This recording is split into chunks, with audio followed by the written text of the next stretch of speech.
যা যা করার চেষ্টা করছে বর্তমান সরকার, মানুষ মেনে নিচ্ছে না।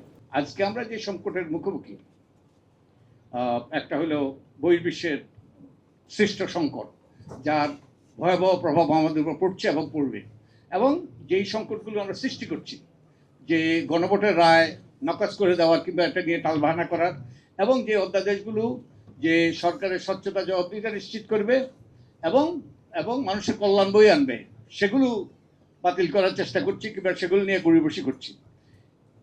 এগুলো আমাদের এই সংকটকে আরো ঘনীভূত করবে। তাই আজকে আমাদের সবচেয়ে দরকার ঐক্য। যে ঐক্যের মাধ্যমে, তোমাদের এই সকলের ঐক্যের মাধ্যমে, আমাদের এই তরুণদের নেতৃত্বে যে এই ঐক্য গড়ে উঠেছিল, সেই ঐক্যের মাধ্যমে আমরা স্বৈরাচারী ব্যবস্থার পতন ঘটিয়েছিলাম। একটা নতুন ভবিষ্যতের কথা আমরা সেদিন চিন্তা করেছিলাম, স্বপ্ন দেখেছিলাম। তো আজকে এটা ভণ্ডুল হতে যাচ্ছে। আমাদের মধ্যে যে অনৈক্য এবং অহেতুক অনৈক্য, বিশেষত আমরা যারা নিজেরা সৃষ্টি করছি গণভোট নিয়ে গড়িবসি এবং একই সাথে এই অধ্যাদেশগুলো বাতিল করার মাধ্যমে। তো আমি একজন বয়োজ্যেষ্ঠ নাগরিক হিসাবে আমি অনুরোধ করতে চাই সরকারের কাছে, সরকার দলীয় সংসদ সদস্যদের কাছে, যারা নীতি নির্ধারক তাদের কাছে, আল্লাহর ওয়াস্তে সৃষ্টিকর্তার দোহাই দিয়ে অনুরোধ করছি, আপনারা এই জাতির মধ্যে ঐক্য সৃষ্টি করার চেষ্টা করুন, অনৈক্য নয়। এই ভয়াবহ মুহূর্তে আজকে আমাদের সবচেয়ে দরকার ঐক্য।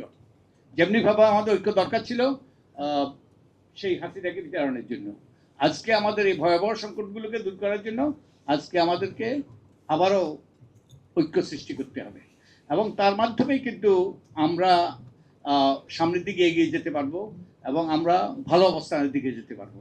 আর তা না হলে কিন্তু আমরা আবারও সেই সংকটের দিকে যাব, এবং যার ভয়াবহ পরিণতি শুধু